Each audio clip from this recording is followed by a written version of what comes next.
What's up, everybody? Welcome back to Last Principles. I'm your host, M.A. And tonight, y'all might want to go grab some food, grab some popcorn, grab a drink, because it's as Helen tips her solo cup to the camera. I know y'all can't see this at home, but that's what just happened. But it's about to get real tonight. It's going to get real deep, and it's going to get real hilarious. Because we're about to have a Devo. We're actually about to have a devotional tonight. We are. I'm gonna lead us in a few songs. Aldo here. We got Aldo from the Reclamation Podcast. Hello. The Rec Room. Hello. Aldo's back with us, and he's gonna do our welcome. I am. And then, last but not least, we have the lovely Helen from the Losing My Religion podcast, the ICOC Shenanigans.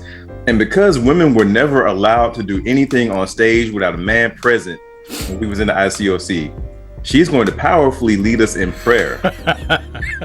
Actually, no. None of that is about to happen, y'all. I'm really just pulling y'all's leg. We're just taking the joke and running with it. My apologies if anybody got triggered. My apologies. I did not intend for that. But I think it's funny, bro. I just do. Like, if I heard that as an audience member, I would have laughed. I would have said, "Oh, it's about to go down." I'm with it, man. Welcome, man. Hello, everybody. Glad to see y'all. Glad to see y'all too, man. So I guess we gotta talk about how we got to this point. What happened? It was a few Fridays ago, right? Helen, do you mind if I take if I start this one off? Oh, please do. So I was minding my business, actually, on a Zoom call with Helen, because we were recording an interview for season 3 of the Reclamation, and coming to you in the fall. And we were recording. And then we got a phone call from a surprise guest. I'm not gonna say who. We're gonna leave that a secret. Okay.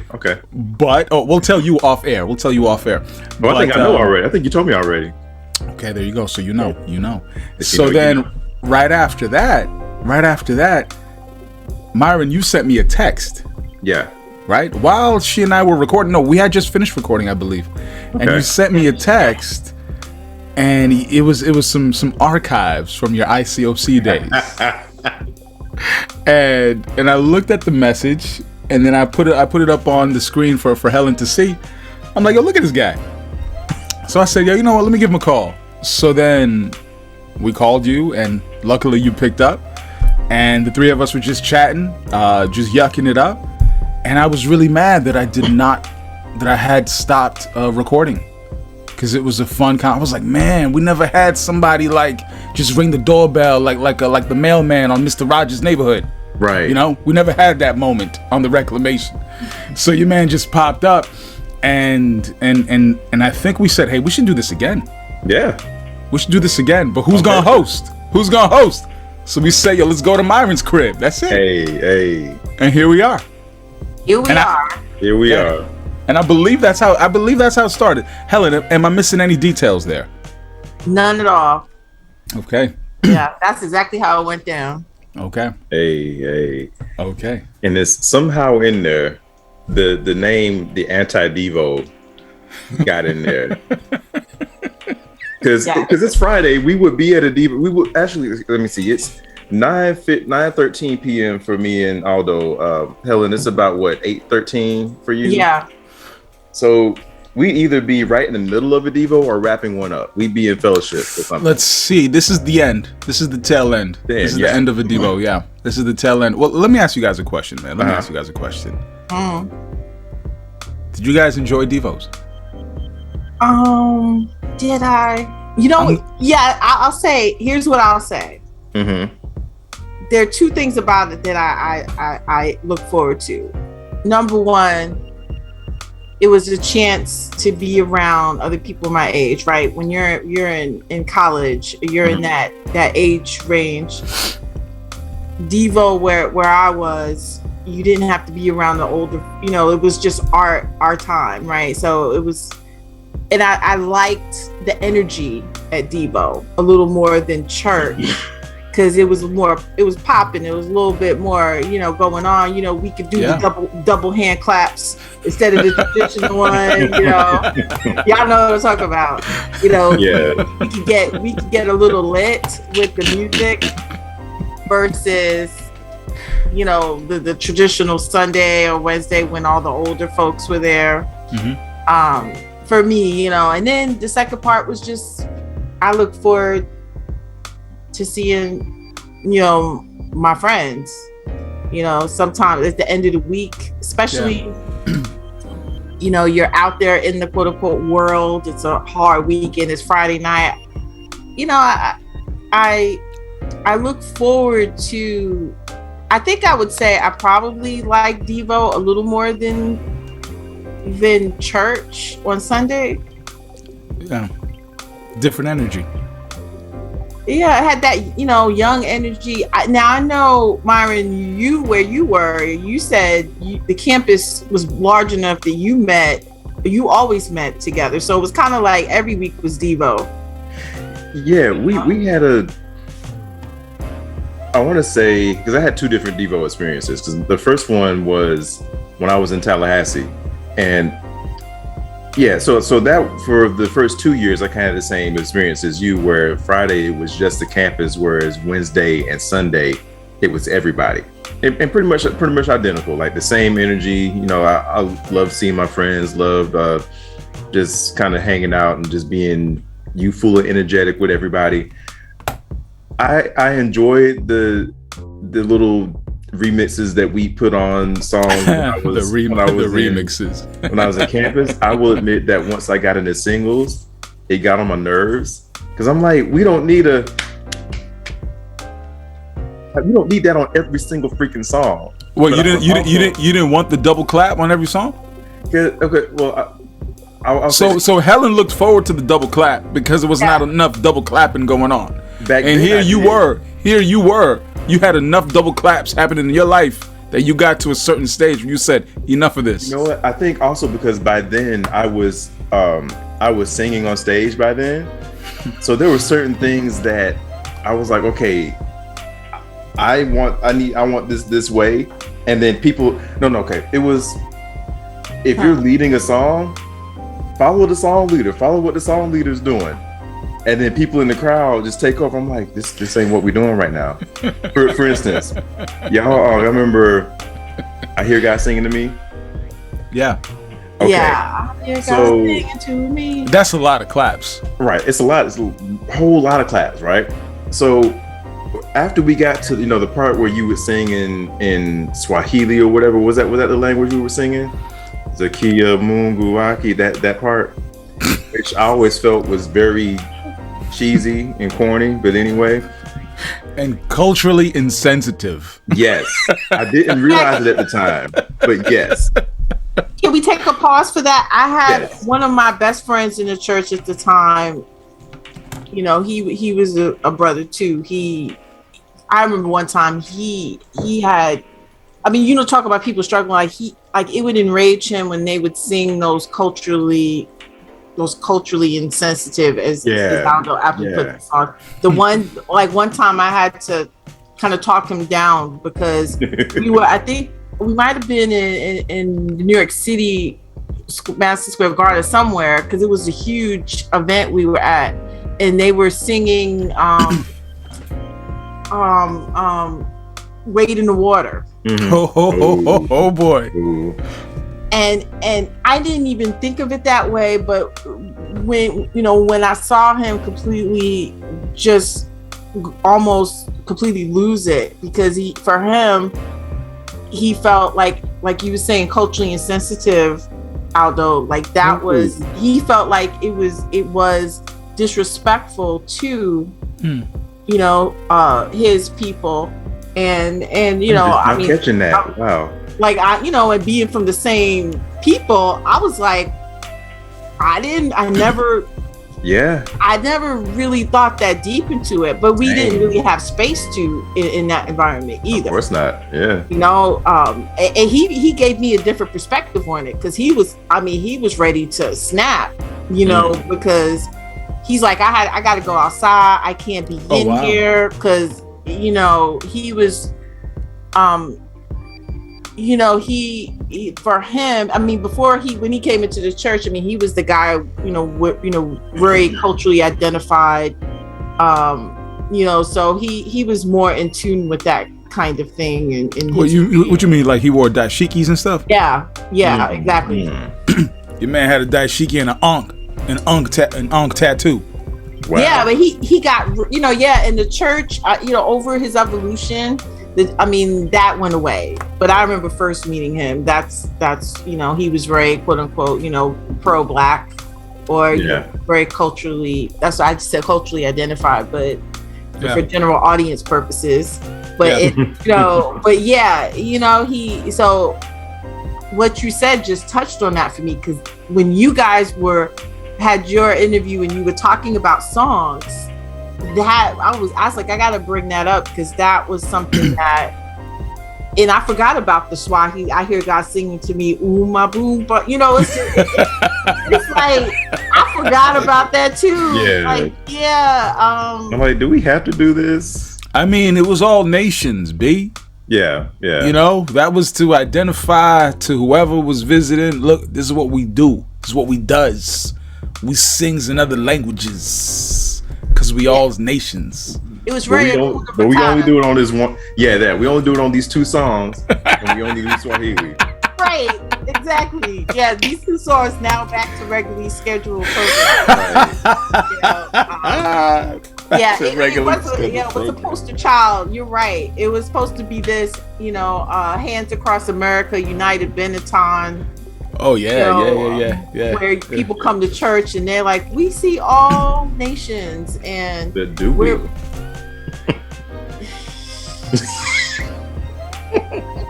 You know, we're singing Swahili sounding song. You know, Lion King is like the Lion King song. Yeah. For people's minds, you know, it's like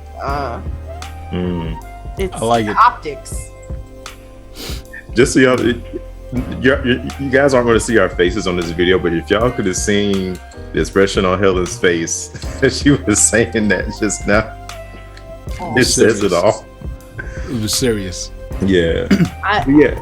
So after that part in the song, it was like a build up, right? So after we got done singing that Swahili language part, I hear God singing to me, and then like that trip, whatever number of claps that is. I hate it when in my last few years of being there, whenever we would sing that song, campus would jump as soon as the song, because you know you have people singing the solo in the beginning. How'd it go? Oh, I hear God singing to me, and then the choir was singing. Yeah, you're right. So like 4 people taking turns singing solos, and then the song actually kicks in. Mm-hmm. People would take that multiple clap. It was not people. Campus would take that multiple clap that is not supposed to be there until after the Swahili part, and they would do it in the beginning. And that used to irk me so bad, because I appreciate like songs that if the song has a build up, letting it build up to that. It's like watching Avengers Endgame and fast forwarding to like the battle at the end. That's what it felt like to me. I'm like, can we build up to that? Can we not kill the suspense? Can I say something though? Go ahead.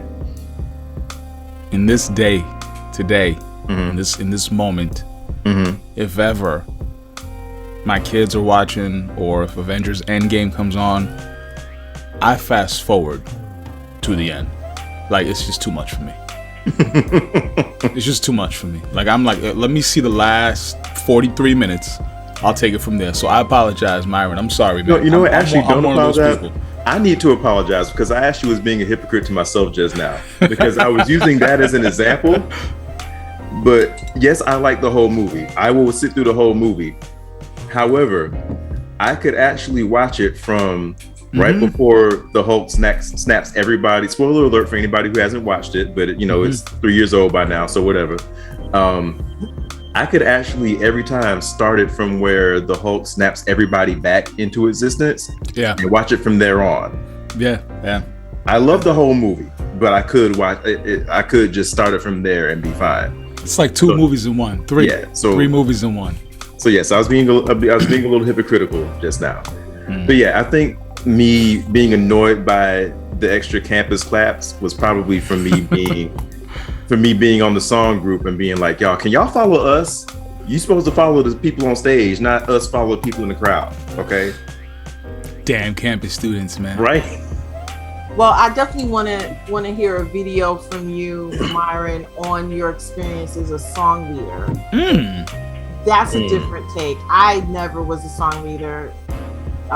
So I would love to hear a perspective from someone who actually was song leading, because what you're saying is a different vantage point.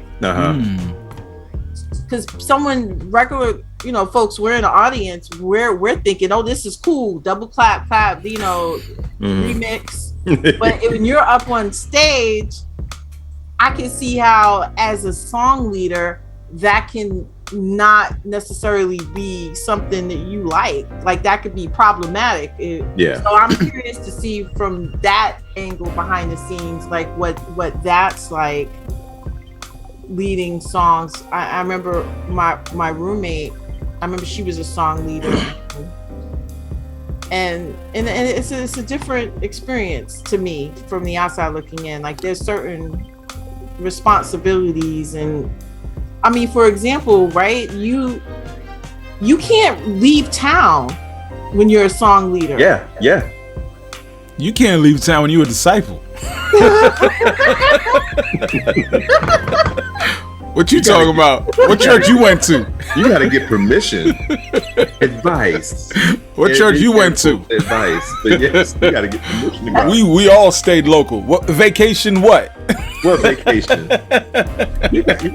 Hey, look, it's true, but there's levels to this. It is. Okay. There's levels to it. Because when you start serving in certain capacities, it's even worse. Because even when you are, quote unquote regular member, you're right, but you can still, if you get advice, you can leave. When you're singing, when you lead songs, and you're the one that's leading songs, you have to. It's like a job. Like, it's more than getting advice. It's not even about getting advice at this point. It's about, you got to find a replacement. Exactly. Helen, can I ask you a question though? I'm sorry, Myron. Helen, can I ask you a question? Were you ever on stage in any capacity? No. I served in other capacities. So I was more, because I didn't have the flashy stage spiritual gifts, the ICOC loves, so they love, the singing. Like, I can't sing, and I could, I wasn't a performer, but I served, in the children's ministry. Got it. Which is why I was saying to Myron, I couldn't leave town, because we were a very small church. So there was only certain people that would teach. It was like working a job. Like, you had to find a replacement, and most of the time there was no replacement. And I was in a church doing that before there was the Kingdom Kids curriculum. So I had to create a curriculum every week at one point. Ooh. So it was, so I didn't, but no, I wasn't on stage, except, I had a couple of speaking times when I got on stage to speak, whether it's for communion or Women's Day or something like that. Got it, man. The reason I'm asking is because they never let me on stage. The closest I ever got on stage was I was an usher from time to time, and my role as usher, I was the one that had to give the communion to the singers on stage, right? Ah. So I would the cupbearer. I was the cupbearer, so I would walk across stage, and I loved that moment. I'm gonna tell you right now, I did, because I used to just, you know what I'm saying? I used to just put the smoothest walk I possibly could, you know, slide over there. I'm visualizing it. I'd slide over there, but hold up, can you visualize this though? Because I'm walking over here, they over here, and the audience is where y'all are at, and I'd just be like this, like, and just hand that over and look back. Look at the audience. Yeah, I would look at the audience. I would just walk, you know what I'm saying? Stop, like look to the left a little bit as if I'm looking somewhere, give it to them, and then walk away. That was my moment. Broke the fourth wall, dude. That was my moment. Oh, that's priceless. Why doesn't that surprise me? Why doesn't that surprise me? Did you change your outfit? You know, like when you knew you were going to do that, and you had your best outfit on? Nah, man, I was broke back then, so it was the same, you know, it was the same jacket, the same suit jacket, different pants that I'd be rocking. So it was, but I was sharp though. At least I thought I was. I thought I was a good dresser. I did. We should have traded places because I liked singing, but I didn't like being on stage. I didn't like all eyes being on me. I didn't like being in front of everybody. Especially when everybody ain't clapping when they supposed to clap. Here's the thing about that same song. Nobody would notice this except for people who knew I didn't like that part. If you knew I didn't like that part, you would, because I would try my hardest to hide it. But people who knew I didn't like it would see, like for 0.05 seconds, they would see that look of disdain on my face. Nobody else could tell, but people who knew I didn't like it would see it. Damn. They would know that Myra's struggling right now. Struggling. Right. Struggling.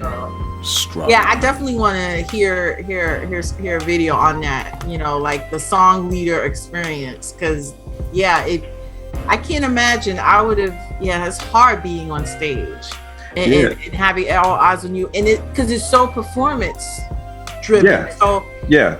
To me, you guys had all the pressure on you to, as Aldo, you said, but you got to drive. Like the song is what gets people amped up for the service. It sets the tone. It sets it sets the tone. That's right. And so there's all this performance anxiety and pressure on you to do that. I mean, under the guise of worshiping God or singing to God, but let's just be honest. This is about, we have to show out for the visitors. We have to get, set the tone in the mood for the room. That's right. So I can imagine, because like you, Aldo, I mean, I did a lot of ushering, like that's the kind of stuff I did. Communion, I served communion too, and I did, like, I was on the financial team too. Oh, yeah, okay. I haven't. Yeah, that's the first time anyone's hearing that one. Oh, exclusive! Oh, Listen, you heard it first. The finance team. Yeah, like the accounting team, they called it. So yeah, I was back there counting the money and. So people didn't really see you at church a lot of times because you're doing children's ministry. They don't see you on Sundays, and when you're part of the accounting team, if I'm not mistaken, that's a midweek service thing, and y'all would disappear. Midweek and Sundays. Midweek and Sundays, so y'all would disappear. Would disappear, and then Helen would show up after service. Like, where's she been at? Yeah, like that's why it was so important. Like, you guys, don't you remember I look forward to on like Devo, like why I like Devo too was because you didn't have to work. No, yeah, you're right. Yeah, because Wednesdays I taught children's ministry on midweek too. Oh, wow. Double shift, double duty. Yeah, it was a whole job. Like, that's why I did videos on that. I'm like, this was, and it really sucked because once I left all those years later, I can't even use that on a resume. I can't use all that experience. Like, it just goes up in smoke. Yeah. There is, nowhere to use it because you're excommunicated. It's not like you're going to hit up the leader, like, hey, right? Can you give me a recommendation? But Damn. But yeah, that's Devo, yeah, you could, that's a good point. Yeah, you could just show up. I could just show up to Devo and chill and just kick it, no be pressure. part of the service. Cause Devo, man. Devo was fun. But the part I was getting to that I liked was when everyone would go out afterward. After Devo? You know the drill, Aldo. Yeah. All of us, it's always a spot everyone goes to kick it after church, after, not usually midweek, but Sundays and Friday nights. There's always a spot. It's a diner, or it's. No, we didn't have that in my group. You didn't? Nah, my group didn't have that. I mean, because I guess Devo was the hangout. You know what I'm saying? We had the after party hangout, like it's the after Devo. So y'all was lit, because if I'm not mistaken, Devo's starting at like 7, finishes at like 9. Yeah, but we're single. We're college students, so we're so it. Like, I don't know. We used to do that. We used to roll. Yeah. I had that, but that was a bittersweet thing for me for a while, because so when I was in Tallahassee for 2 years. That it was just like that. We'd have Devo, and then we'd all go do something afterwards, whether we go to somebody's house or we hit a movie. Yeah. But then when I was in Atlanta, the majority of the time that I was there, I want to say from like 2003 until about 2006, I was working at FedEx from like 10:30 at night till like 3 something in the morning. Oh, which meant that, and now everything that we did was on the north side of Atlanta, either downtown or further north. But I lived on the south side, which meant that if I wanted to get to work on time, I had to leave during the fellowship after the Devo. I didn't get a chance to go hang with everybody. That sucks. And what sucked even more was everybody would always forget that I had to go to work. Hey, Mari, you coming to? So we'd always go to Fellini's. It was a pizza joint in Atlanta. And there were several across the city, but this one particular Fellini's we go to. Hey, Mari, you come to Fellini's with us? No, why not? Because I got to work. Just like when y'all asked me last Friday. Just like y'all asked me the Friday before that. Your man Myron was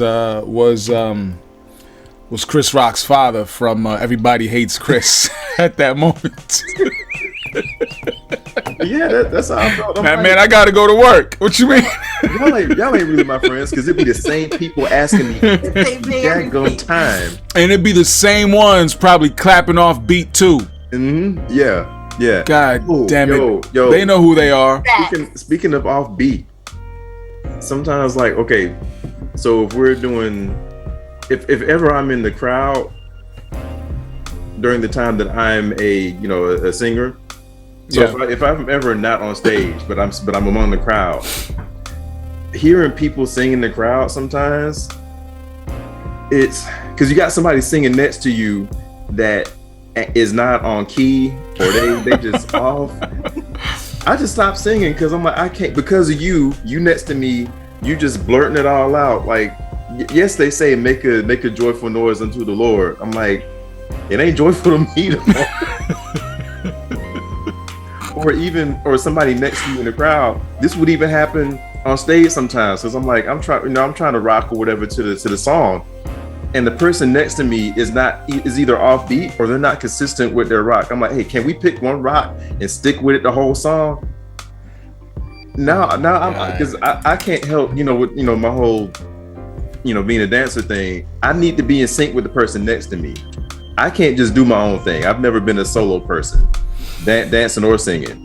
So I need to be in sync with the person next to me. So when this person next to me keeps changing up what they're doing, I'm like, nah, okay, I'm gonna just stand still. I'm gonna just stand still, because you throwing me off, bro. All right, we were talking about the songs of being on stage or something. Yeah, talking about Devo, when we were talking about you being the father from Everybody Hates Chris because you had to go to work. Okay, yeah. So again, it was always it wasn't new people every time. It was always the same people who would ask me the Friday before and the Friday before and the Friday before, like, bruh, I gotta leave to go to work. or somebody would at the last minute, because I stayed on the south side, so there was a few other people who stayed on the south side who didn't have vehicles or whatever. Oh wow. And you know how that go. Yeah, I do. These people, like, for me, I learned quickly I needed to schedule my rides way ahead of time.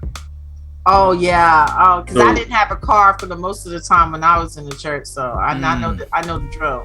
Yeah, so you was responsible with it, but without fail, you always have people who don't know how they getting home until after the service is over. I'm like, you done had a week, you done had a few days at least to work this out, and now you want to ask me? God's gonna provide. Right, exactly. It would annoy me because I already have to leave the fellowship early to go to work, and now you're gonna ask me at the last minute, meaning, okay, well, we gotta leave now then. You ready to leave now? Because I gotta leave now. If you ain't ready to leave now, get up out my face. Like, yeah, when I left New York City, I went to one of the neighboring churches around New York City in the suburbs. I didn't have a car, and I hated it, man. I hated it because I would have to ask people for rides, and I didn't like it, man. And plus I live far from everybody else. Yeah, yo, that was the same for me back when I didn't have a car. I stayed on the south side of Atlanta, so I'm having to ask for rides. Fortunately, I was able to find one guy who lived on my side and drove. Because before that, it was a hassle because I would ask people for rides and they'd be like, hey, well, can you just meet me at a MARTA station that's close or something? Or MARTA was our train system. So like our MTA, but nowhere near as robust. It's a shame. It's north, south, east, and west. That's it. Anyway, like, can you just meet me at a train station, or can your parents drop you off at a train station? I get you from there. I'm like, look, and this is back when at first my mom was very, very skeptical and was on some, hey, if the very first time I tried to go when I was home, because I was in Tallahassee at the time and I would come back home, she's like, no, if you go to this church, it's going to be because I took you and I'm going with you to check it out. After we got past that, it was still on some, if she's going to take me anywhere, she's going to take me to church with her. So are y'all going to help me out here or not? Because I'm not getting dropped off at a train station because my parents they're not going to help me get to this church. Because I'm going to be held hostage. Right. They're going to take me to the local Baptist church with the old ladies in the hats. And in hindsight, I should have listened, but be like, I'm like, hey, so are y'all going to come get me or what? Help me. But this speaks to the culture of the church. I want Myron to get. Because if I was a visitor, they would hell or high water. They would come get you. They would move mountains to get you. But you a brother now. You a sister now. Nah, you got to work out. You got to meet me more than halfway. That's true. That's fact. I didn't think of that, but you're right. I think that's part of the love bombing. Mm-hmm. Yeah. Going the extra mile, because I felt like that. I'm like, wow, they going out of their way, coming to get me for church. That's how I came to my first service. She was like, oh, I'll come get you. Yeah, we will come get you. You can't make an excuse in the world that they didn't have an answer for. That's true, man. These things are these exclusive treatments were only reserved for visitors. Once you're no longer a visitor, hey, you got to get your own. Right. I'm sorry, my brother, but you got to get your own. Well, I do remember that. Once the new baby smell of being baby Christian wore off, once your fresh smell wore off, they were like, okay, it's time to pull yourself up and get with the program. Yeah, that might be that's an interesting topic. I don't know if you've ever done a video like that, Helen. That's a really interesting topic. Like when you're no longer a baby Christian, or when you're no longer the new Christian. Yeah, I did a video on that called Baby Christian. And about that very topic. And how when you come in, it's like I described it as bringing a newborn baby home from the hospital, and the baby's got the fresh smell. It's everyone's like, wow, this, and then it wears off in the church. Like, okay, all right, it's time for you to get to work. That's still one of the things I feel bad about. I do, because I did that. When the baptism water dries off. I did that, because I was very active in bringing people to church and baptizing people. And I was on to the next one. And you were a machine. For a little bit of time, I was a machine. And it was just that, a machine, where the people thought I was their friend, but it's like, nah, man, you just a number. You're just a number. And I feel bad saying that right now, to be quite honest. So, damn. Yeah, I mean, we were always on both sides of it. We own it. We realized we played parts in the machine. We helped do it, and we owning it. And we was wrong. Yeah. I mean, we felt. I mean, I did a video on forgiving yourself. A long time ago, because I went through this phase early on where my heart was just crushed, because I was thinking about what you're saying, like being in leadership, being an influential member of the church. And I just, thought about different situations. And I'm like, I was thinking one day about this girl that, I was taking through studies, different women taking through the studies, and how I was telling them they weren't saved. Yeah. No, like there was this, I was breaking up people's relationships. Oh man. Yeah.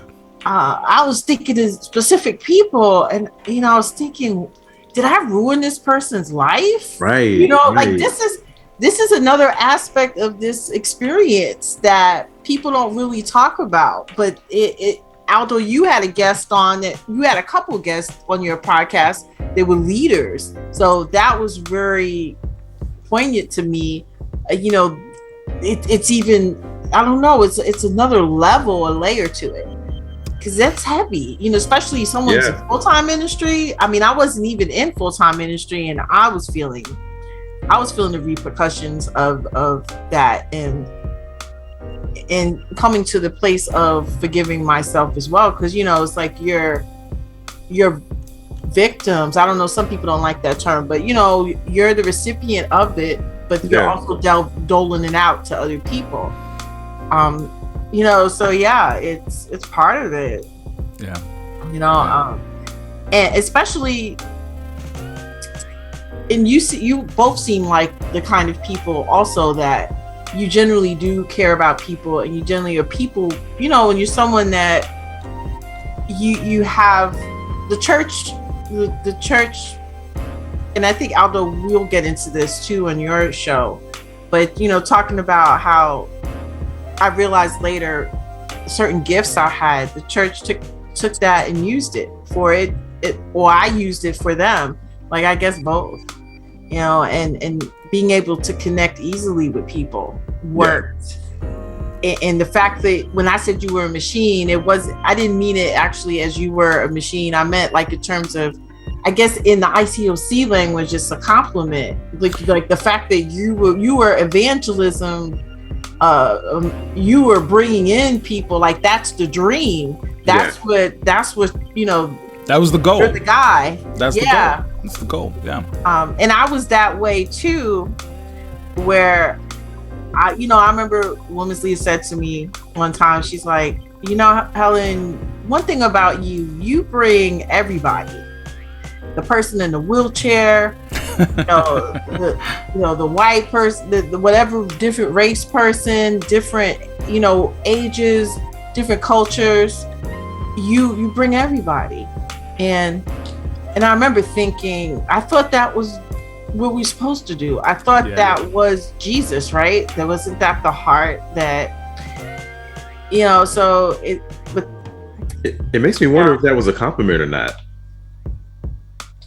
You know what it said to me? It said, this isn't the norm. Right. Because think about the culture, the sharp. Yeah, to get the sharp people. Right? And that's not how I wasn't. Let me. I did go after sharp people because of the pressure, right? And I found, because I would bring the person in the wheelchair, or I would bring the person that didn't fit that archetype, I saw how different they would be treated versus the so-called sharp person, where they would be fast-tracked to leadership. And we know the sharp archetype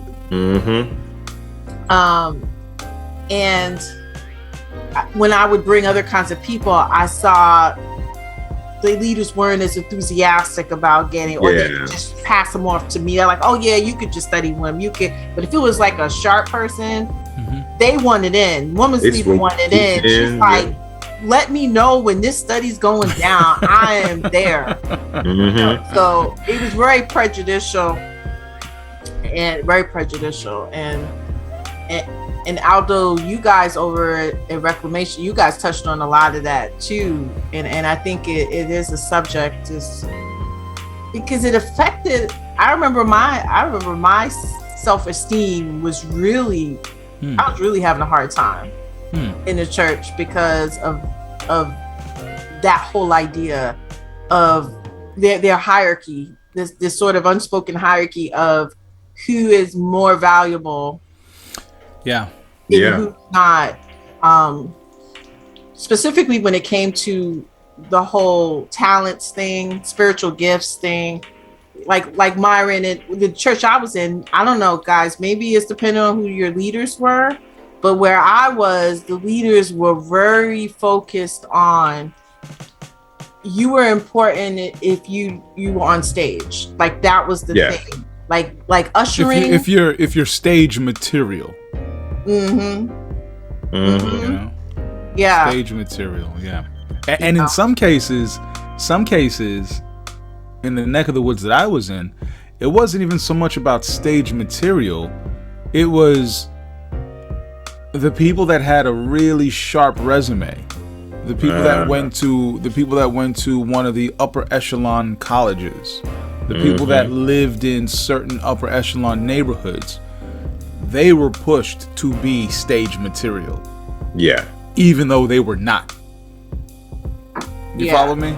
You know? Like like I remember sitting down. There were several times where I was like, damn man, can I just do a welcome message or something? Because I know I could talk better than him. Come on now. So it was, you know, it bothered me a little bit, you know. No, I'm not bitter.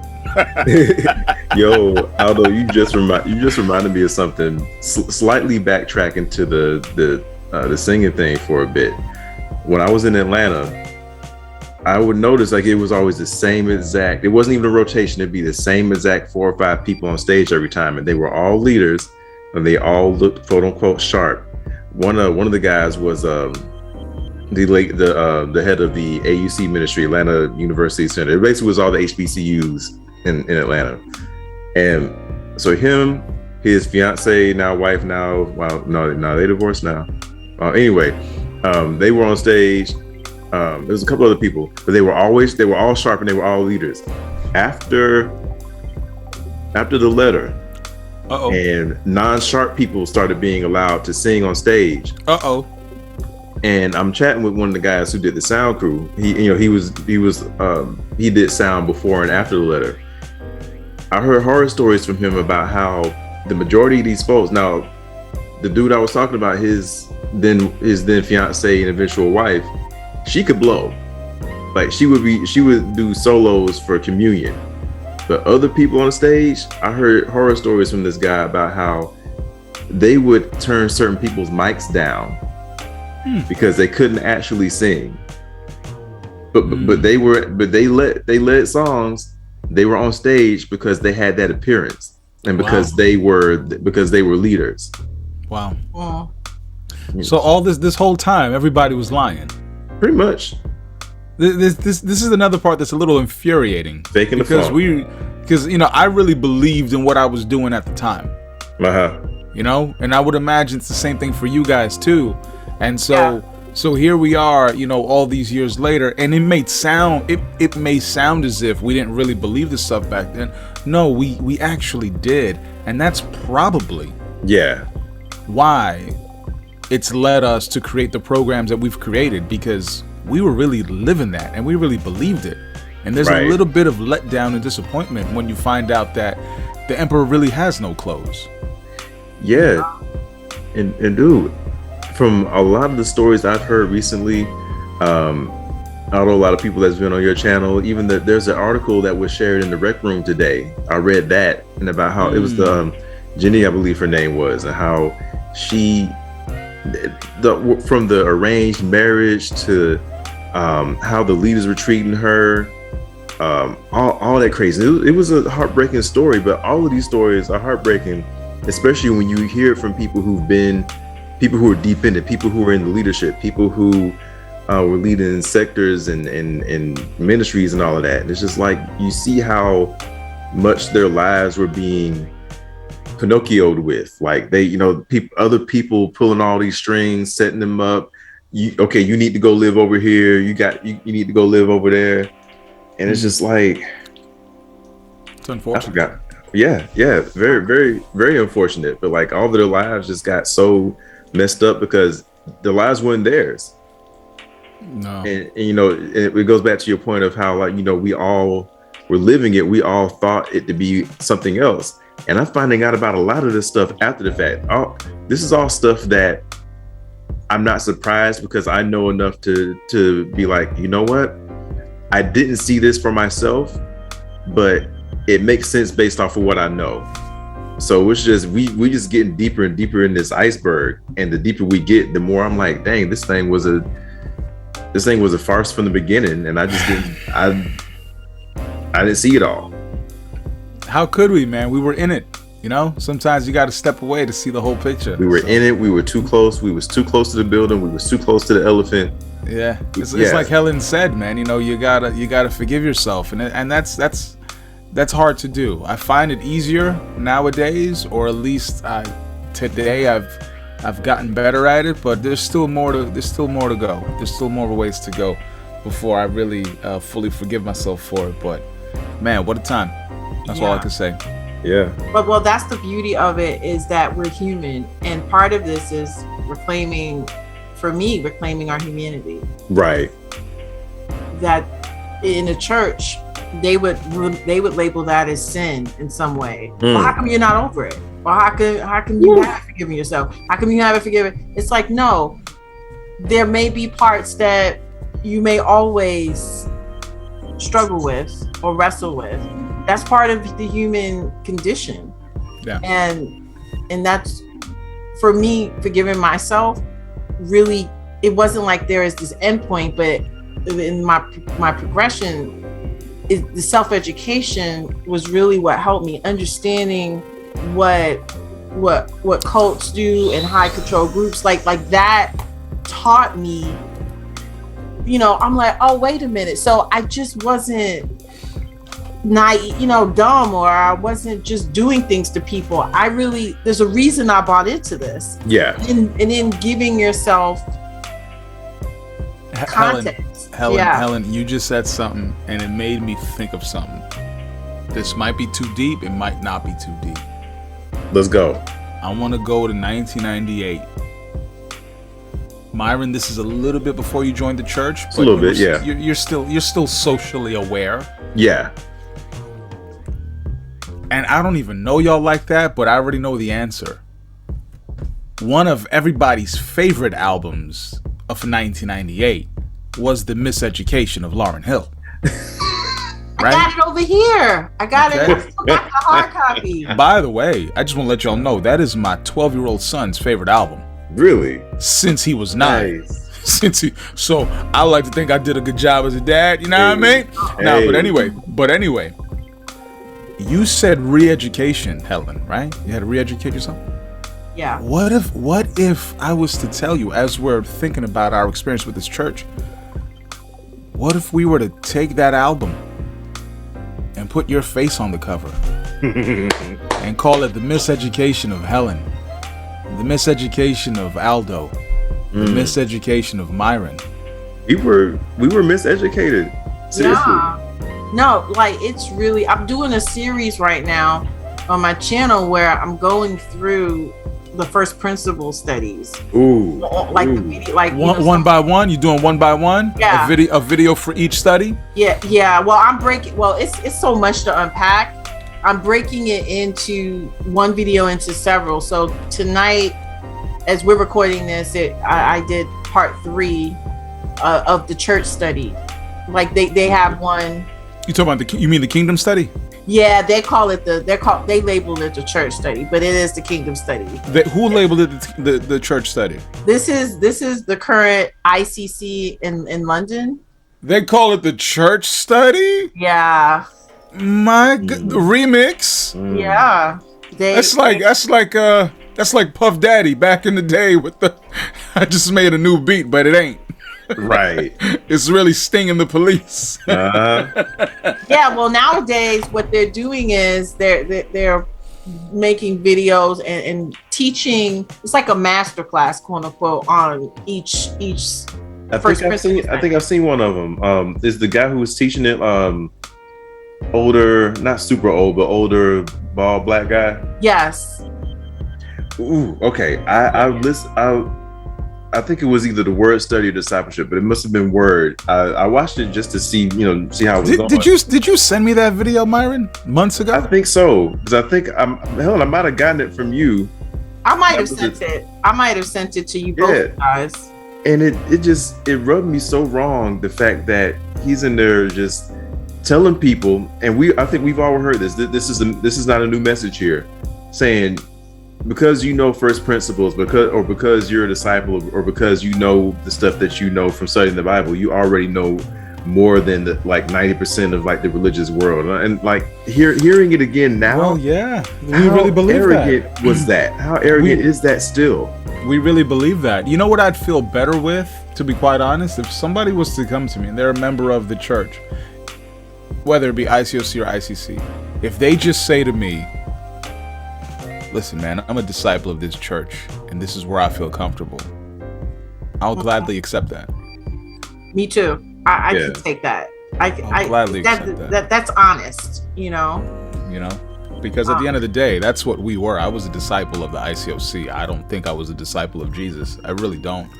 But you can hear them saying, Aldo, you already hear them saying, but that's the problem. You made it about men, not about God. That absolves everything else that anybody else did. I hate that. That's my Achilles heel is I'm pretty cool with most things, but when you start getting into that self-righteous, that talk about making about men. Because you know what? It is about people. It's always about people. I don't want to hear that shit. It is. If it wasn't about people, then guess what? God would not have sent his son in man form, in human form. So I don't want to hear that shit. It's always about people. Yeah. That's what church is. It's community. I mean, you can have, well, they don't believe this, but your personal relationship with God is personal, right? So the reason you come together for church is for community with each other.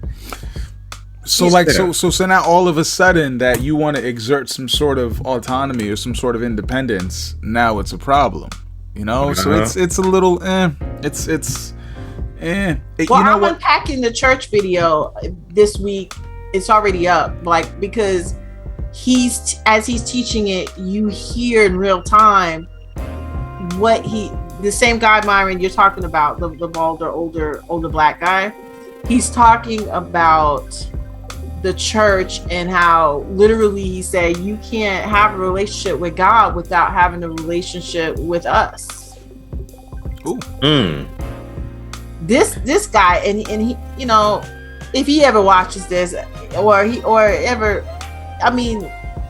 this is one of the most arrogant, he's actually, I'm not sure if he has some narcissistic traits, because there's just some things that I just picked up on, when I freeze the video, you catch his facial expressions. There's some things that it's really cringy. It's he's one of those leaders that really is those type of leaders that cause more damage, the severe trauma, because he's the type of guy, like he said in his sermon, in the video, he'll look you in the face and he tell you, oh, you're not, your mother's going to hell. Because she's not in the church, that kind of pathology. But he actually said in the video I put up tonight, he actually said that he said, if someone tells you that I'm a spiritual person but I don't go to church, he literally said, quote unquote, and I recorded the video, him saying it, that I played it. He said, when someone says that to you, I look at him and I think they're lost. And he told the church, you don't say that out loud, you think it in your heart. Wow. Like, that's what he said. Like, that wasn't as blatant back in the day. Like, you taking it back to the 90s, like when Aldo and I joined, and because the ICC is like the ICOC before the Kreite letter, like on steroids. Like, they are in your face, they're not hiding it. They are non-apologetic. Yeah. And he literally said this with his own words. So we were miseducated. I mean, think about how we were taught about God and the perception of God. And I had to unlearn, because it was so damaging. God was really awful. God is really awful. It's like God is like the Pootie Tang's father in the movie. Wow. Wow. That's how I envision God. Don't touch that fruit, boy.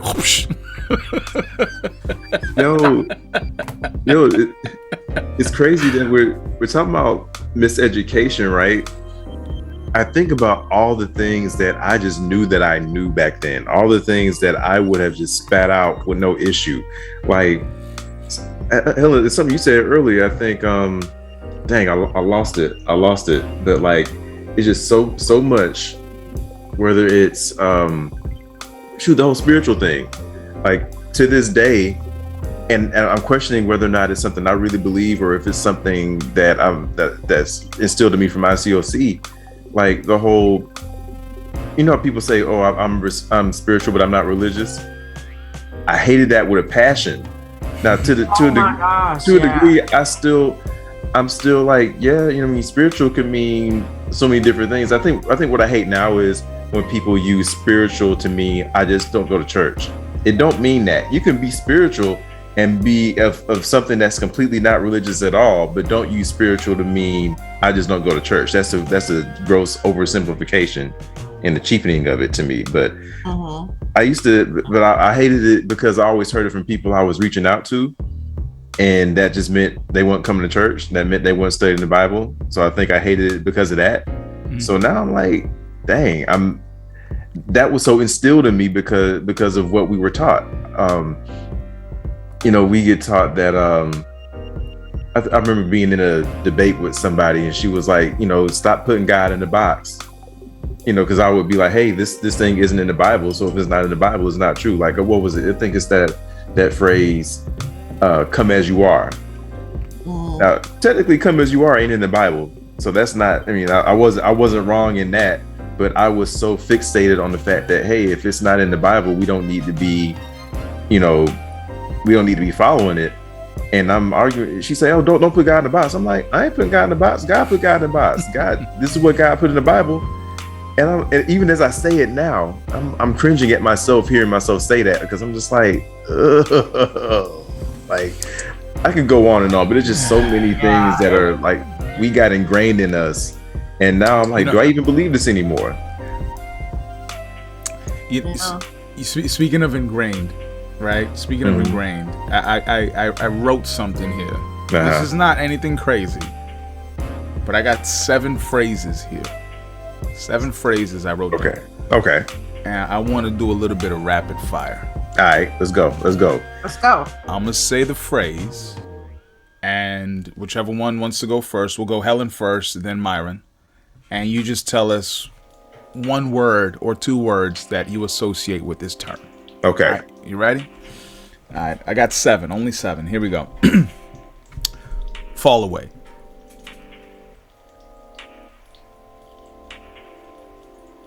Word association, like fall away. What comes to mind? Lost. Myron? Not the cheat, but same. That's what we were taught. If you're lost if you fell away. Okay. Quiet time. Every day. Daily. Every day. Evangelist.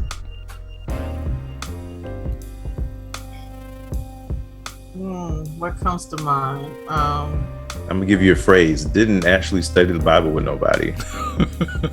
Right. I never thought about that until after leaving, by the way. I would say rock star. When the first thing came on. Double dating.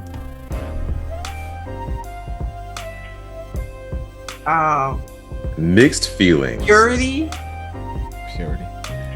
How many studies do you have? Ugh. I just. We're gonna go. That's your words. Those are your words. Those are your respective words. Okay. And Okay. Share your faith. No. Visitor. Sharp guy or sharp woman? Fine guy or fine woman? I'm blank. That's all I got. That's literally how somebody described it to me. I forget. I know I've told at least one of y'all, if not both y'all, this story. I'm in a leaders meeting one day in Tallahassee because I guess I'm the right hand guy of the guy who's leading my Bible talk. Mm-hmm. And one sister is sharing good news.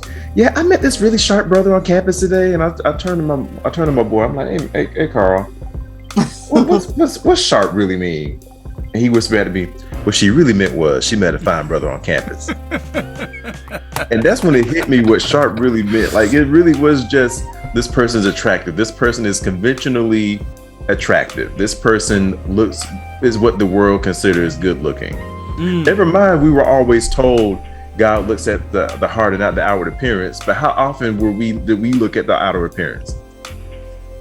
And I want to give a little bit of grace because, like, when you really think about it, who can look at the heart besides God? Well, we looked at that. It was also, an attractive person, but also a person who had an attractive resume. Right. Because if you went to like an upper echelon school, or if you had like an upper echelon job, regardless of your appearance, you were sharp. If you happen to have both, yeah. Oh yeah. If you were on the football team or the basketball team at Florida State or whatever state or. Well, listen, think about the guy the episode that just released on the Reclamation, right? The guy who was a former leader. Yeah. Right? He was a law student and a former Division I basketball player. Ooh. Like, yo, that's impressive by itself. That's a triple double. Mm-hmm. It's like that is for ICOC. I like if you are mess around and got a triple double. Points, rebounds, and assists. Points, steals, and assists. Because the church was very, they talk about the world, but that was the irony of it. They were just like the world. Like everything they did was to impress the world. Yeah. The whole idea of getting the guy with the triple double was to bring more people like him and to make the church look good. Like, look at these people. They're part of the kingdom. So I am so mad that I did not name that episode Triple Double. Like, I'm really mad.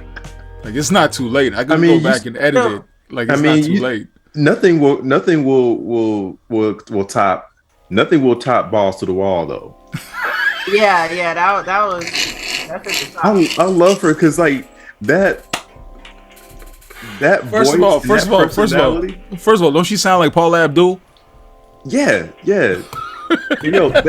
That voice and that personality, you would not expect the phrase balls to the wall to come out of that voice. That was one of the few times that that I wish my program was video so that you could see my facial expression.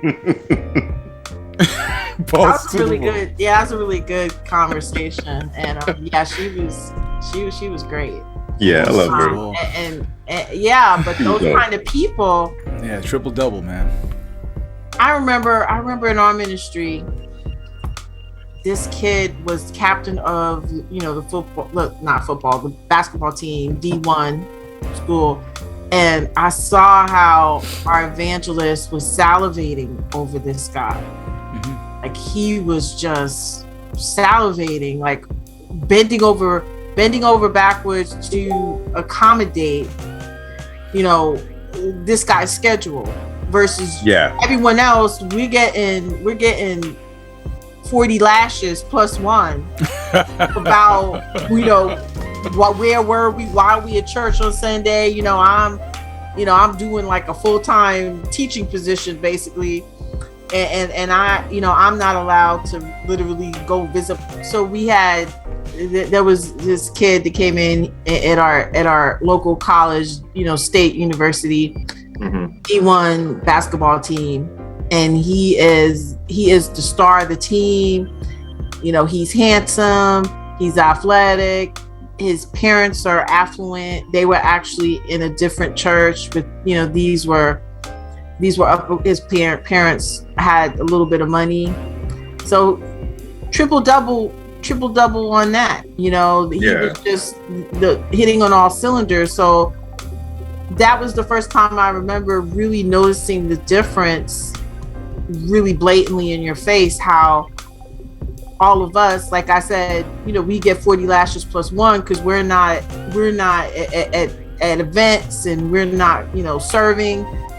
But I saw this young man, because of his social status and what was perceived to be by the evangelist, how all the rules went out the window. Seeking the kingdom went out the window.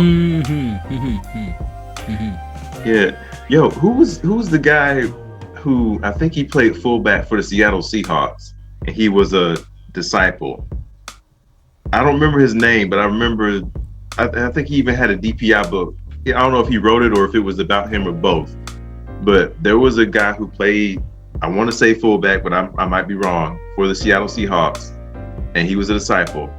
And I couldn't help but thinking, and this wasn't aimed at him, because I feel like you should be able to do that and be a Christian at the same time.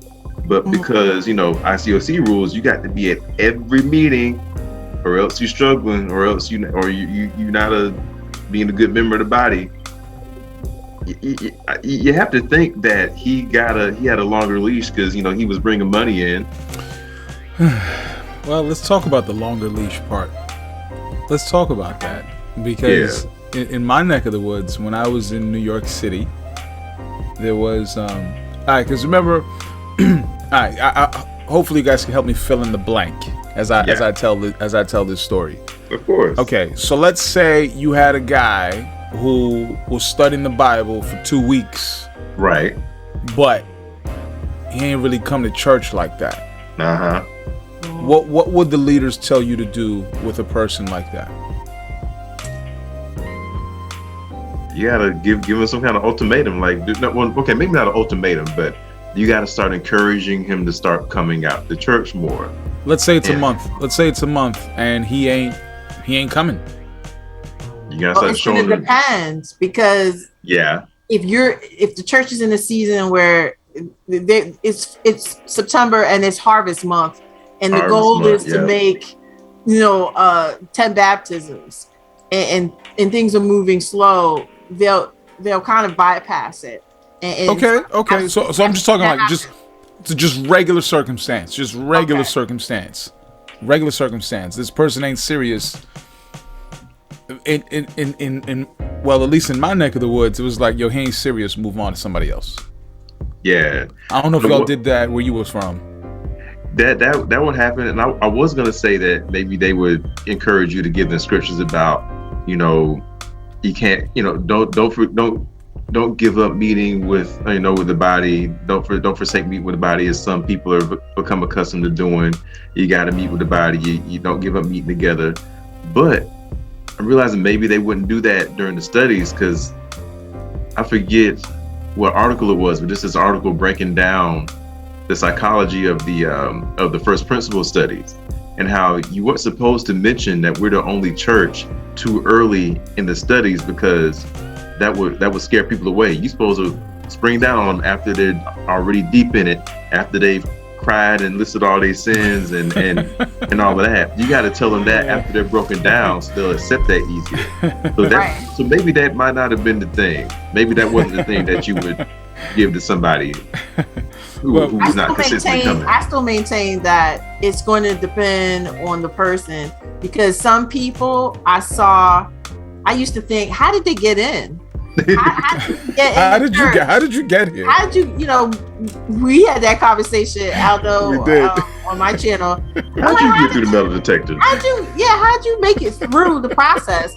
So some people, because some people were I forgot the guy on I forgot which episode it was, but the guy talking about putting his hands in the sister's hair, like that guy.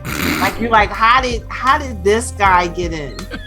And I remember, having my own experiences with certain individuals and thinking, this person, there's nothing disciple like according to the rules of the church that they embody.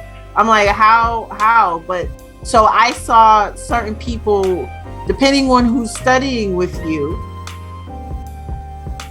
you have to come in with, depending on who's leading your studies, they may not hold you 100%. Because I remember interviewing a young woman who in 2020 joined, and she never came to a Sunday service before she got baptized. How'd you make it through? Yeah, but and then one of the women on your episodes, I think it was a Trish, or one of the women who she only attended Bible talks or devotionals. Never went to. So it's very like individual on how the person, because they may consider you to be spiritual or to be okay. Like, that's where in the leadership meetings we would parse that out and dissect each person we're studying with, like the women would. I don't know if the guys did that. And, that sounds fair. Yeah. So what's going on with Sarah? Okay, so she's not coming to church, and depending on if she's really sharp, some I've experienced, they're like, we gotta get her in. Like it's gonna push her away if we push her too hard. So we gotta push her ever so gently, because we don't want to lose this one. And then there were people treated like that. Yeah, there were definitely people treated like that. That's for sure. And those were the people that tended to not be as committed, because they, I was one of those people when I got brought in. The people who studied with me were hardcore old school, ICOC people. Like it was the standard. You have to come to church. You have to, and then it depends too on what your first interaction with the church is. So my first interaction was a Sunday service. So I was already doing that. Like, some people, if you're an athlete and you travel out of town a lot, like I saw with certain athletes, they just wouldn't make that as much of an issue. They'd be like, well, you come when you can in town. But so there was that's the thing with this whole experience. It's all these different caveats and nuances to it, depending on goalposts and all of that. Man, Dad, we in my section of New York, I think this was around 98, maybe 99. The lead evangelist for the section of New York City that I was in, he brought a visitor. That's big for a evangelist. He's actually in the trenches. Okay. But his visitor, I don't want to name drop. I don't want to say the names, but his visitor was the starting point guard for the New York Knicks. I know who you're talking about too. I remember that. That was a big deal. It was a big deal. Wait, what year was this? I'm trying to. This is 98, 99. Okay, so we're not talking John Starks anymore, right? I'm not gonna say the name, but I will say this: he did win a Heisman Trophy. Oh, okay. I'm with you. I got another name before we call. I got another name that's gonna rock your world that I don't know if you knew, but this was in a New York City, Jersey church. And I'll just leave a clue and say that this person they studied the Bible with up until the end, and let's consider it, she rejected the miseducation. That's the word on the street. I heard that same thing. I heard the same story. I really did. Is this confirmed? Do you have confirmation on this, Helen? I can't. I don't even know anyone that I can confirm. This was the word on the street. This was the word on the street back then, because I remember people saying, yo, the first song on the album was about us. Yeah, exactly. It's word on the street. I'm sorry we're speaking in code for the people out there. He's gonna have to follow along. But anyhow, so when this point guard for the Knicks was coming to visit, I just remember it was a big deal, and everyone was praying for him to join, and it was such a really wanted him to be in the church, and that was a real demonstration. It should have been a sign for us that we were really outwardly focused, and we should have known that this was not going to last long. No. Or it's just like anywhere else in the world, and I think that's the disappointment of it all. Yep. We believed in it. Like it does kind of cut a little bit when someone who was there will share their story or talk about it, and they're like, "Yeah, I didn't really buy into that." It's like, you didn't? Like, I really believed this. Sold you out. Sure you didn't? Or are you saying that to save face now? You know what I mean? Definitely saying it to save face. Get out of here. Homie was there for like 12 years talking about, I ain't really believe that. Yeah, right. You back then, I mean, you had to be so, like, this was a dream. One of the songs, going back to the songs, one of the songs, this is it's corny. It's a corny song, but I used to get my like hyped off of it. Oh, can I guess? Can I guess the name of the song? Yeah, guess it. Men Who Dream? Yeah. That's exactly what I was thinking. Come on, man. Now, Men if you had the right person, if you had the right sister, because I don't think I ever heard a brother sing that solo in the beginning. Yeah, if you had the right person, singing in the beginning, that jump would send chills. Yeah, it would. Like the right. That was definitely our folk song. It wasn't a gospel song for us. It was our folk song. That was our history song. That told our story. When our souls were like the desert. Wow, like, she's really going there. Myron, you gonna lead us in song? Hell no. This is your opportunity. No. When our I used to love, I loved when you had the contrast of the men and then the women and how that would work. I did love. I did love, like, it did give me an appreciation for, like, hearing that was different great parts energy. of the song. Like, I'll say this, being trained, because we actually had some legit song group leaders in the last ministry I was in. We actually got training on how to actually sing different parts or whatever. So, like, that almost on not a professional level, but like it had some professionalism about it. And after doing that, and I would hear certain songs, like whether it be R&B, gospel, whatever, I'm like, wait, I hear something in this song I didn't hear before, because now my ear is trained to pick up on those harmonies and everything. So that is one positive I took from it. I was like, okay, I have a deeper appreciation for singing now after that. I have a deeper appreciation for slow songs. I used to hate slow songs before. And now I'm like, okay, this slow stuff is jamming a little bit. So here we got Myron telling us about his training as a classical musician. You know what I'm saying? And meanwhile, right, Helen and I, we were just in the stands singing off beat, off clap. Clapping one too many times. Clapping one too many times. Clap. Yeah, I was the one that you'd be rolling your eyes to. It's like, I'm trying to hit, because we would function in many ways, because a lot of the churches didn't have a gospel choir. Nah. So we were the choir. Yeah, that's right. We are the choir. That's right. So we're all singing, and we sounded a mess a lot of times. We were all. But the energy was great though. Yeah. Like Men Who Dream, that energy for Men Who Dream, it was it embodied what we were talking about with believing in this, like that energy of we're doing something special. We're changing, we're changing the face of what Christianity is. We're changing the face of, like, this was like, we're changing the world in one generation.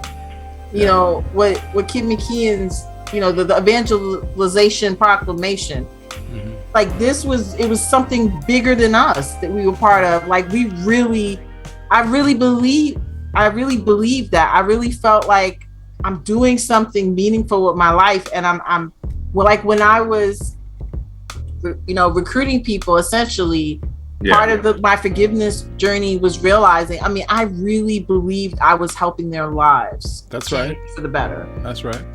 Like I really thought. I'm with you on that. With all of the other stuff with it, being what it is, I also thought I'm helping her. Yeah, I'm breaking up her relationship, but this is for her. This is her. It was so. Because we really thought we knew better for these people. We really thought we knew what was best. You know what? If I could give Helen a quick analogy, it's like I don't know if you've ever taken a CPR course, but so one of the things that they tell us about is there's such a thing as the Good Samaritan law, where if you administer CPR to somebody, and if you hurt them physically, you're protected. You can't be sued because you were trying to save their life. So as you're doing the compressions, right, as you're pressing on people's chests, and if you accidentally break their ribs and they're alive, they can't turn around and sue you and say, yo, you broke my ribs. And it's like, yeah, but you're living though. You're alive. So it's almost like what we were doing with this church was, we were tearing families apart. We were wrecking relationships. We were telling people to do this, do that. Yeah, but your soul's going to heaven though. Yeah. We broke your self-esteem. we broke your relationships. The hell with your self-esteem. Don't worry about that. You'll be all right. You don't need self-esteem in heaven. You're in the like that was, it was like the ends justified the means. The ends justified the means. You missed out on your entire career. Your whole college is going down the drain. All your dreams are gone. That's you can come do those dreams for us. The dude. Hey, men who dream. Okay, right. Do your dreams for us. Our souls were like the desert. It's like I used to like this other song too. That was it's sadistic, but it's that one, the bloodstained banner. I forgot. I just remember it's the bloodstained banner waving. It was so corny. It was a while before I realized that it was called the bloodstained banner. I thought until I actually looked in the songbook, I thought it was the blessed banner. But it was the bloodstained banner. Because here's the thing with the ICOC, I don't know that song. I don't know that one. It's not called the bloodstained banner. We are soldiers. We in army. We gotta fight. You gotta hold up the bloodstained banner. The men's Devo anthem, pretty much. The men's Devo anthem. Yes. Obviously, you weren't privy to this, but the men's Devo. How could I forget?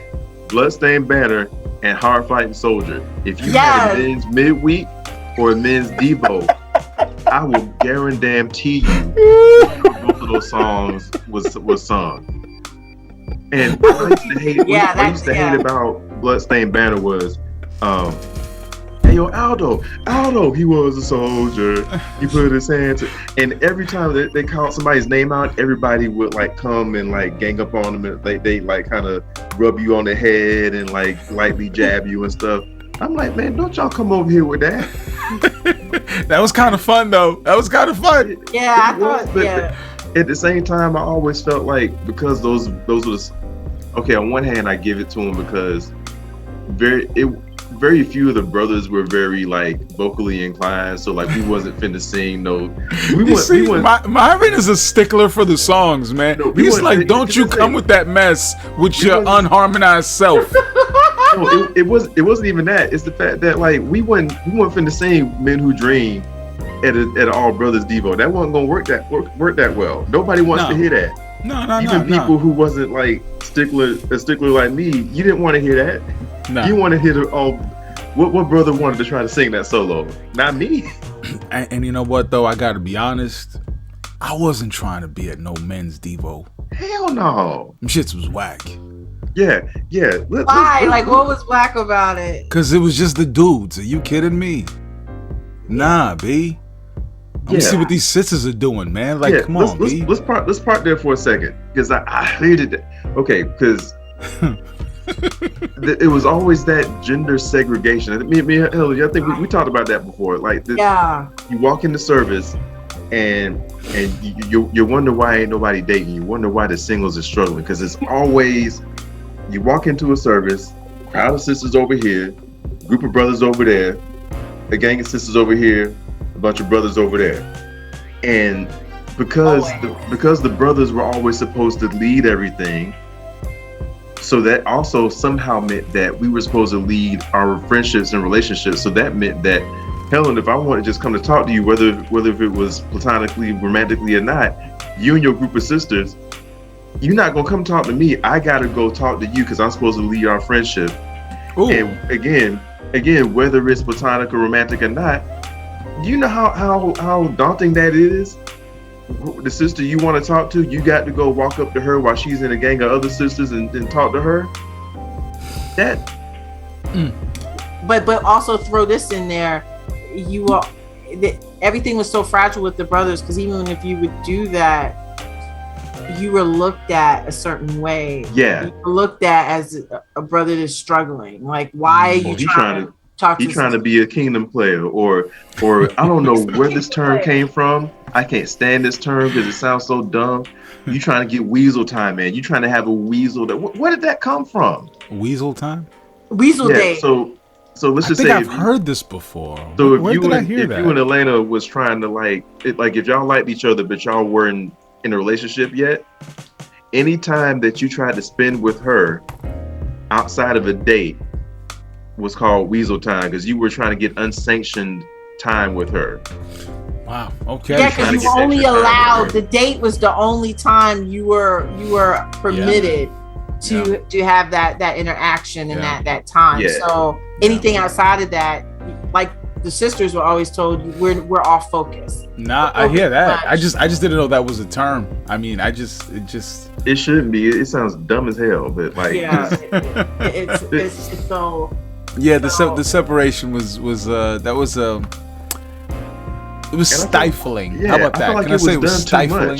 It was stifling. I get it. We do it every now and then because like there's some stuff we need to be able to talk about, and sisters don't need to hear it, and some stuff that y'all want to talk about we don't need to hear. But when pretty much every midweek, every Devo is done separately, I'm like, that's like you said, Aldo, that's whack. It's whack. It was whack. It was whack. Listen, man. I like having female energy around. Yeah. I like having male energy around. I like the blend of the two. You know what I'm saying? Like, I'm not trying to. And plus, some of the brothers stank. Oh my goodness. Yo, get out of here with your smelly ass, man. Don't sit next to me. Me. Hey, seriously. Take a bath. Wash yourself. Take a bath. Wash yourself. Whoa. Wash yourself. Show them what you're scrubbing with. I tried to make it through that whole thing with a straight face and I couldn't. Oh, wow. But shout out to the brothers, though. Shout out to the brothers. French, but I have to say it this way. Wash your ass. Yeah. Seriously. Was it that going on with the brothers? It was not all the brothers, but it became more noticeable when it was only men's around. You understand what I'm saying? Like that's when it became noticeable. Maybe it's because I was already annoyed. Like, yo, and you stink, man. Get away from me, man. Sometimes I drop certain brothers off of certain places, and after the brother get out the car. And I smell of course I'm not putting my face in his seat or nothing like that. But if I were to ever so slightly lean over, I know that it's because of it's coming from that area where you were just sitting. But look at it this way. Yeah. It is in sisters too, where we I remember feeling that way on the inside. I don't know if I expressed it. I just think, why are we leaving the brothers? Like, I want to be around the guys. Right. You know, and but you can't say that out loud because then you're struggling. Like, you're struggling. Because now you were Jezebel. I'm already in trouble. I'm already in trouble causing this one to stumble, and you know, and you know, they're always checking you about your shirt and this, you know, your shoulders. Like, I would be in so much trouble right now. They'd be like, sis, it's like the holes in your arms, you know. Yo, I got discipled on that once. On what? I'm hanging out. On showing shoulders? You was out here showing shoulders, bro? Come on now. Yo, no, it's summertime, and I'm hanging out with some, and this is after the letter still, but it's like, so I'm hanging out at this brother's house, this sister's house, and it's a bunch of us. This is probably at least about like 10 to 15 of us at any given time. And I would just wear one of these because it's hot. It's Atlanta. Now, mind you, this is like 50 pounds ago.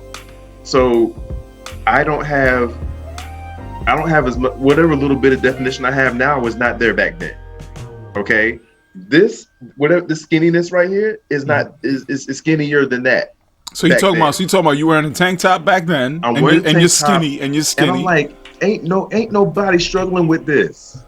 Nobody's struggling with this. Those of y'all watching at home, I am pointing to all of my upper body. Nobody is struggling with this. Okay, I don't have any like, I'm not cut, I'm not buff, nothing like that. You would not confuse me with any celebrity that looks like they work out. But I'm being told to put a shirt on so the sisters won't struggle. Wow. I got a tank top on. I'm 150 wet. Okay. Wow, you had a tank top, man. You were brave. Couldn't do that when I was around. I mean, of course, I'm not doing it at the service, but still, like, like, well, everything's a service in the ICOC. It's a barbecue. It's a service. It's like everything is, your salvation's on the line. I mean, even your shirt, Aldo, that you have on, it's a little too tight. Yo, hold up. Nah. Now you got the people thinking I'm wearing tight shirts. Chill. It's not quite a muscle shirt, but come on now, it's a regular t-shirt. Nah, man, now you got people thinking I'm wearing Nah, man. I mean, Marley got the tank top on, and both of y'all both corrected right now. Because it would be inappropriate. Neither one of y'all making the cut. Yeah, for the record, there's nothing wrong with my t-shirt. I'm wearing a regular cotton t-shirt. I don't know why this lady's playing me for the audience right now. It's not a muscle shirt, y'all. I'm not saying. Oh man, this is great. I'm great. Saying, but I remember some situations where a few brothers had, back then when it was in style, those tight muscle shirts. Oh my God, who authorized those? I don't know. But Myron, did you wear one of those back then? Not I. Not I, sir. I didn't have the muscles for them. It didn't matter though. Muscles were not a regular t-shirt on. But muscles were not a prerequisite for these tight muscle shirts she's talking about. This is true. Like, matter of fact, even being in shape was not a prerequisite for these shirts. I mean, I had sense. I knew I wouldn't. I knew I did not have the muscles. It was too much. Too much. My favorite was the brothers that wore those muscle shirts to church, tucked into slacks. No. Because back then is when you would have wide bottom pants to go over your. Yo, listen, don't judge me, y'all. But my favorite church outfit would be, this is like what, 1999, 2000. It would be a in Spanish you would say a guayabera shirt. You know what I'm saying? The 99 and the 2000. You know. That's the shirt, like that the Puerto Rican men wear. You know what I'm saying, with the two pockets up here. And the two, you know what I'm talking about. You know what I'm talking about, Helen. The hair's coming out. I used to love wearing that with some bootcut jeans and a pair of Durangos. You couldn't tell me nothing. Oh man, nothing. I just reminded myself of something. How was y'all's parties in y'all's areas? What parties? Nah, our parties were lit. Listen, hold up. Helen, you never came down to a pure production party? Pure production. We had something called pure production. There was a brother. Listen, shout out to him. He said, you know what, man, I gotta put on something for the brothers and sisters in the greater New York area. So once a month, he would rent out a hall in mid-Manhattan. And it was like a club, but just disciples. And it was he had an entertainment entity called Pure Productions. And so people would bring their dates and all that, and people just be dancing to music all night long. And it got to the point that there used to be 2 floors for these Pure Productions parties.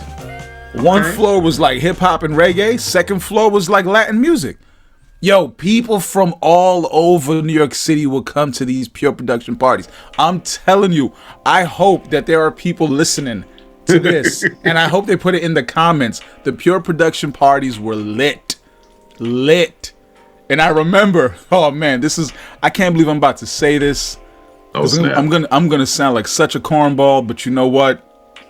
It's for the people. I'm gonna do it. I'm gonna take one for the culture. He used to have chaperones for these things. And once in a while, oh God, I can't believe I'm saying this. I would chaperone. Like, I would volunteer to chaperone. You know what I mean? Not chaperone, but like supervise. Right. Security. You know? So there'd be a few of us that would walk around the party. Let's say you and Helen are dancing, right? I might come in and be like this. Hey, bro. Too close. Back up a little bit. Wow. And then I would keep it moving. And let me tell you something. It depends on my mood. Because I was a very moody guy. I really was. I was hot or cold. But when I was in one of my bad moods, oh, you better believe I love being the usher or the chaperone, whatever it is. Hey, bro, back up. You too close. Yeah, but nah. Yo, look at Helen's face. It is frozen on it right now. Oh my God. She looks disgusted. There was a frozen look of disbelief in this. Yo, disgusted. Right, she looks disgusted. She's like, wow, I can't. She might not ever talk to me again. Yeah, this is my internet. Like, I can't believe. Like, I knew that there were parties, especially. Yeah, I knew there were kingdom parties. I never knew that though, that they actually had people ushering. But that would make sense, because my next question was going to be, how did they permit this, right?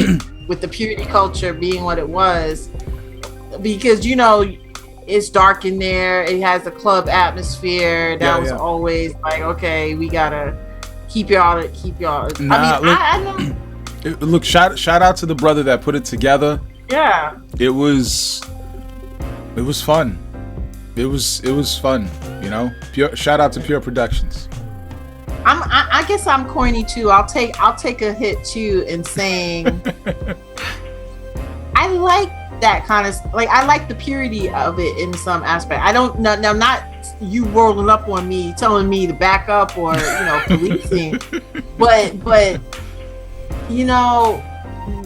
once you leave the church and you start actually going to non-pure pure productions, you see the contrast. Like, it's and I, in some ways, I do miss that aspect of it. But I mean, I may have went to some events and not realized that it was a pure production. Like, there was a space. Anyone in the New York City area knows. There was a Harlem Community Center, I think, on 111. You mean the Harlem space? Yeah, the Harlem. That's what they used to call it. The Harlem space. On 152nd. 152nd. That 152nd. Yeah, that was the spot. Like, we would go. At the Harlem space, it's like, okay, what's going on? It's the Harlem space. So that was like the spot I remember I went to events at. And then, what would be lit though, y'all? You ever went to when you would really be able to get down was at those retreats, like the campus retreats and the singles. Yo, Hold up. We might have to save that for next time. Because I'm looking at Myron.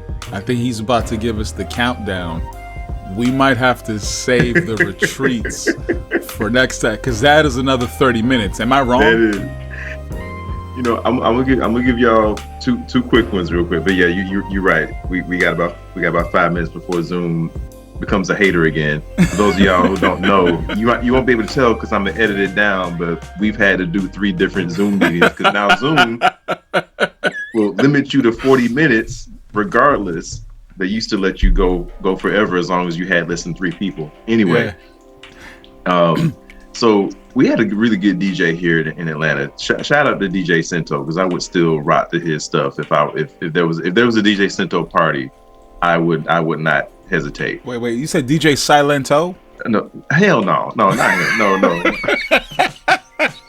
Like he was a disciple? Nah. No.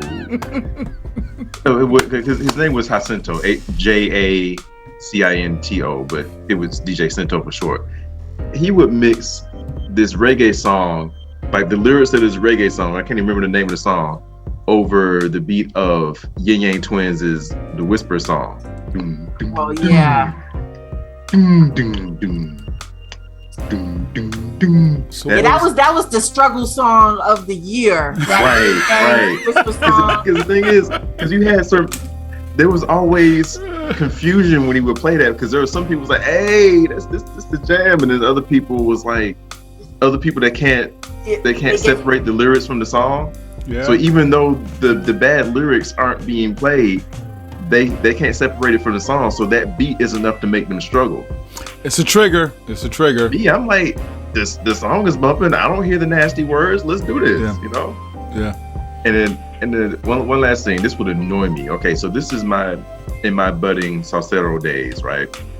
So some of the brothers and sisters they would want to go out and go Latin dancing or whatever.